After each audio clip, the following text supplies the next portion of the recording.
Olá, meu nome é Vanessa, eu sou diretora do Núcleo de Educação Especial e hoje nós vamos falar um pouquinho sobre atividade remota e a educação inclusiva. Nós sabemos que planejar as atividades remotas tem sido um desafio para a maioria de nós professores, mas nós sabemos que esse desafio é um pouco maior quando se trata das crianças com deficiência. E hoje nós vamos falar um pouquinho sobre 3 dicas importantes para o planejamento dessas atividades remotas. O primeiro passo é: defina que habilidades pretende trabalhar.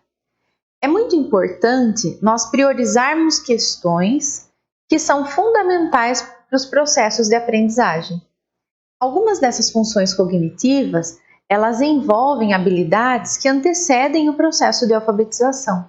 Algumas funções como atenção, imitação, memória, pareamento, planejamento, percepção, são questões muito importantes e habilidades que precisam ser trabalhadas com muitas crianças com deficiência antes mesmo do processo de letramento. Elas são habilidades que vão ajudar as crianças a desenvolver as atividades que são propostas. Quando essas habilidades elas ainda não foram alcançadas, muitas vezes as atividades com lápis e papel elas são difíceis para essas crianças. Por quê? Porque eles não têm ainda elementos que são importantes e que antecedem as questões de alfabetização. Por isso, lembre-se, a primeira questão, defina que habilidades você pretende trabalhar. Quais são as áreas em que essa criança quais são as áreas que essa criança precisa atingir antes mesmo desse processo de alfabetização. E aí, algumas questões muito importantes para serem trabalhadas nessas habilidades são os modelos visuais. Nós precisamos trabalhar com essas crianças atividades que envolvem imitação, pareamento, percepção. E aí, vocês podem me perguntar, né? Mas o que isso tem a ver com a alfabetização? Isso tem tudo a ver com o processo de alfabetização, porque essas funções elas são importantíssimas para que a criança consiga aprender a ler, aprender a escrever, diferenciar número de letra. No processo de alfabetização, nós utilizamos todas essas funções, né? Aqui nós podemos ver algumas atividades, né? Por exemplo, essa primeira atividade, a criança recebe um modelo e aí ela tem que imitar esse modelo com um material que é a massinha, né? Algumas crianças que já têm uma percepção visual, uma questão que envolve o pareamento muito bem desenvolvida, ela vai conseguir se aproximar muito bem daquele modelo inicial. Outras crianças que apresentam dificuldades nessa questão de percepção visual, nessa questão de imitação, elas vão apresentar a atividade de uma forma que nós vamos perceber que ela precisa do quê? Ela precisa de algumas questões que envolvem o passo a passo, né? Por exemplo, nessa atividade da pizza, talvez ajudá-la a entender qual é a cor da massinha que eu vou usar para fazer a massa da pizza, qual é a cor da massinha que nós vamos usar para fazer o queijo da pizza, né? E aí nós conseguimos ver pelas duas reproduções a grande diferença aí no desenvolvimento dessas funções cognitivas. E outras atividades, né, de pareamento, por exemplo, pareamento de cor, pareamento de figuras geométricas, são duas coisas muito importantes para a gente trabalhar com as crianças que apresentam essas dificuldades, principalmente aquelas que ainda têm a dificuldade no registro no papel, como nós falamos anteriormente. E uma questão importante para nós pensarmos também são os jogos de imitação. São atividades que envolvem não só o manuseio de materiais, mas também atividades que envolvem o corpo da criança como um todo, né? Como, por exemplo, essas atividades de ficha de jogos de imitação. E aí nós vimos então a primeira questão que nós precisamos lembrar sempre, né? Definir quais são as funções cognitivas que nós precisamos trabalhar com essa criança.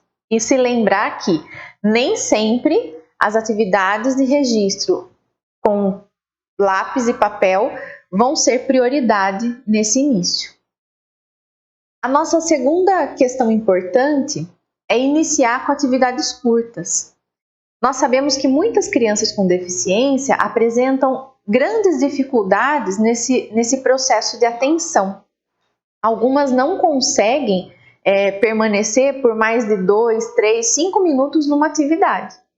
Então, as atividades que nós planejamos, elas precisam inicialmente ser curtas. Para quê? Para que aos poucos essa criança possa ampliar o tempo dela de concentração. E também ampliar o interesse em desenvolver a atividade.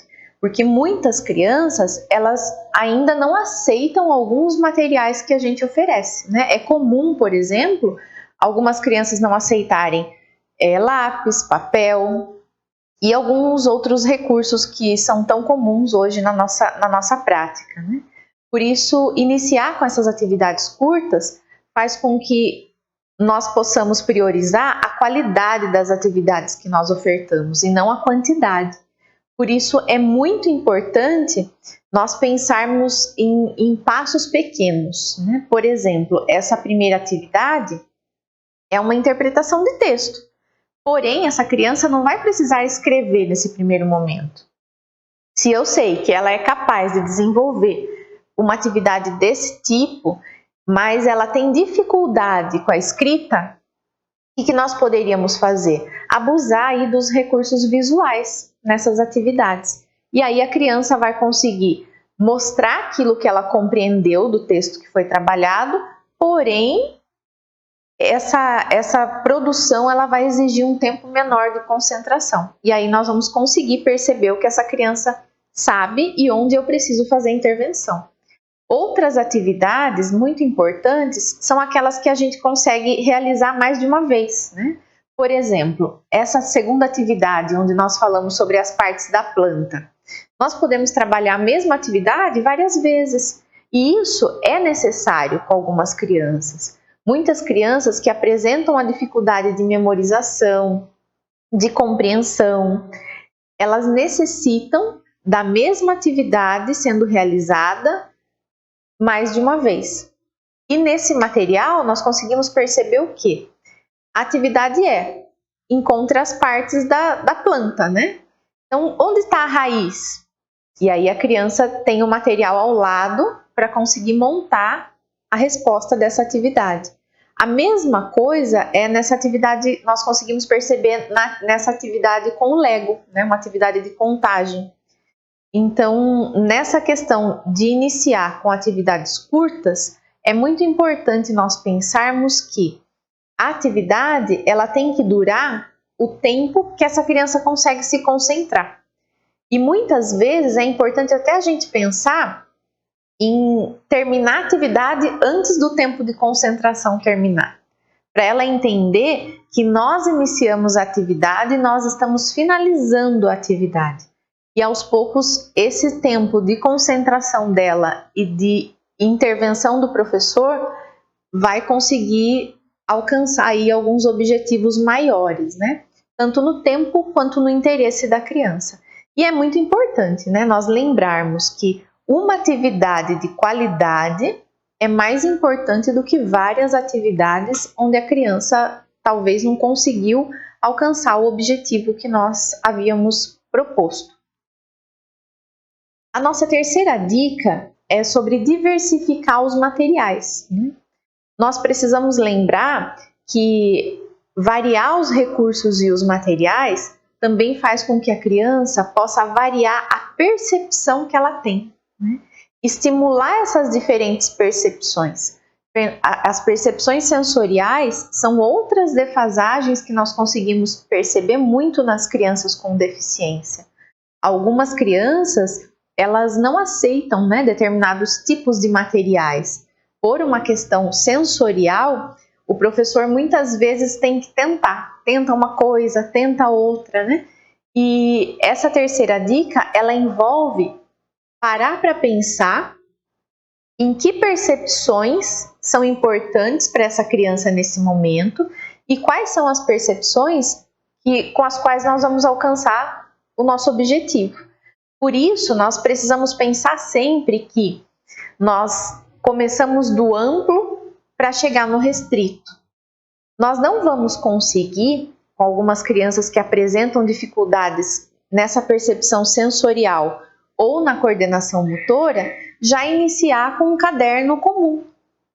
Muitas vezes essas atividades elas precisam começar em materiais que são mais amplos, né? Iniciar, por exemplo, com papel pardo, uma folha de sulfite, uma folha maior, um papel cartão, depois uma folha de A3, até a gente conseguir chegar num sulfite comum que é o A4.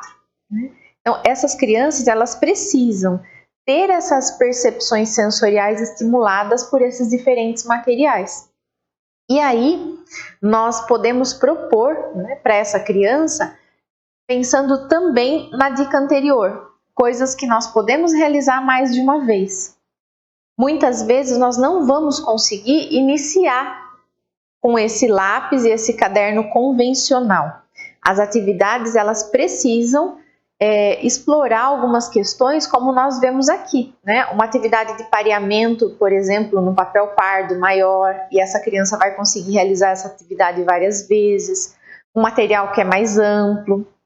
Algumas crianças nós vamos ter que iniciar com outras coisas ainda, que não vai ser nem o pareamento do alfabeto, né? Mas talvez um pareamento de cor, um pareamento de imagem, e pensar.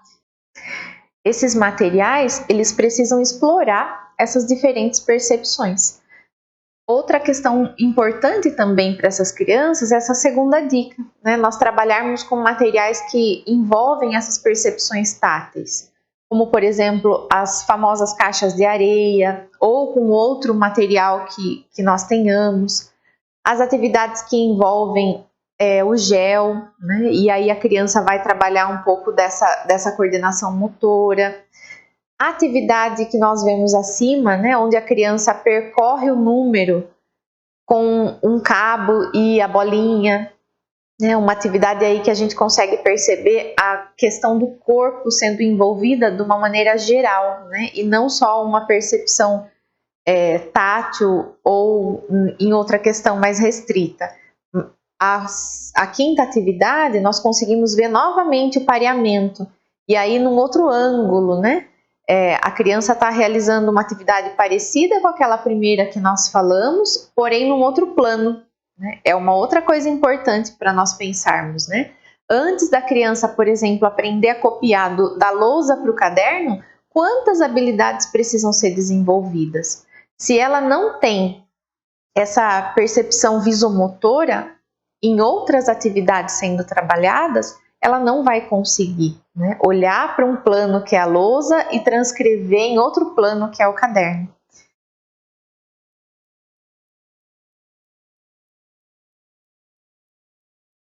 Nós temos aqui ainda outras sugestões, né? Quando nós trabalhamos, por exemplo, o nome das crianças, que é algo muito comum, né? O início aí do primeiro ano e até a educação infantil trabalham muito essa questão do nome das crianças. Nós precisamos ofertar a elas diferentes recursos, né? Como, por exemplo, a massinha, utilizar muito a foto das crianças para esse reconhecimento. Algumas crianças têm dificuldade com isso, elas não conseguem, né, reconhecer muitas vezes a própria foto, ou diferenciar ou nomear os amigos da sala. Pensar nessas atividades com o nome das crianças e também pensar em como eu posso diversificar esses materiais que eu utilizo, né? A massinha, a tinta, os dados, e pensar que essas atividades elas podem, como nós já falamos, ser realizadas várias vezes. São materiais que a criança vai poder recorrer a eles em diferentes momentos e realizar às vezes a mesma atividade ou então a atividade com uma intervenção diferente. Então hoje nós falamos sobre 3 dicas importantes, né? A primeira, defina as habilidades que pretende trabalhar. A segunda, inicie com atividades curtas. E a terceira, diversifique os materiais. Eu espero que essas dicas possam ajudá-las a planejar as atividades que têm sido encaminhadas para casa.